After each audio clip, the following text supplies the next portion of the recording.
أنا اليوم قررت ندير نداء لصاحب الجلالة محمد السادس، ومن نهار الحادثة ووالديا مختفيين وما عندي عليهم حتى شي خبار، وبابا كوما وداتو شي دقة في راسو، جاتو شي دقة في راسو وما كان يمكنلوش يفيق، ما مخليه لا يفيق لا حتى شي حاجة.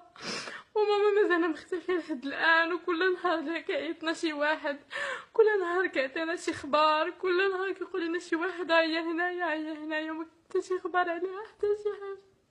وانا اليوم من هذا المنبر بغيت ندير مساج لصاحب الجلالة محمد السادس، بغيت يعاونني، بغيت يشوف الحالة ديالي، وبغيت يكون انساني شوية ويحس بيا هادي جوج المرات وانا كنهضر في شوف تيفي وواقيلا المساج ديالي ما وصلوش، وخلا ما شافش حالتي وما سمعنيش، وقالوا لينا ان خاص الى ما يمكن لكم تمشيو تشوفوا الا كان شي واحد يديكم، شي واحد يعاونكم تمشيو. مشيت كنسول انا في السفاره، ما قالوا لي ما يمكن لكش تمشي، خاصك المرافق. وملي قلت لهم نمشي انا وخويا، حيت الا مشى خويا بوحدو انا عارفه ما غادي يدير حتى شي حاجه،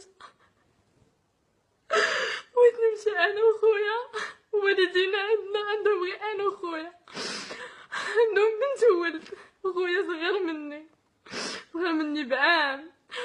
وانا متأكدة ان الى الاب ديالي يسمع صوتي غادي يفيق، عنده غير انا هي الضو ديال عيني، والى سمع صوتي غادي يفيق.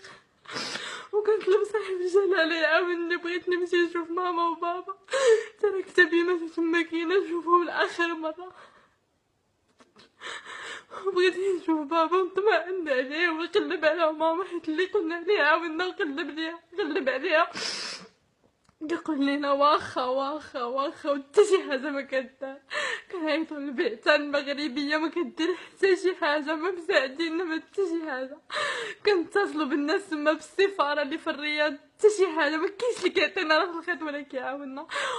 كنلقاو الخير في البرانيين المصريين السواعده، هما اللي كيعاونونا، هما اللي بعدا انا المصريه اللي لقات بابا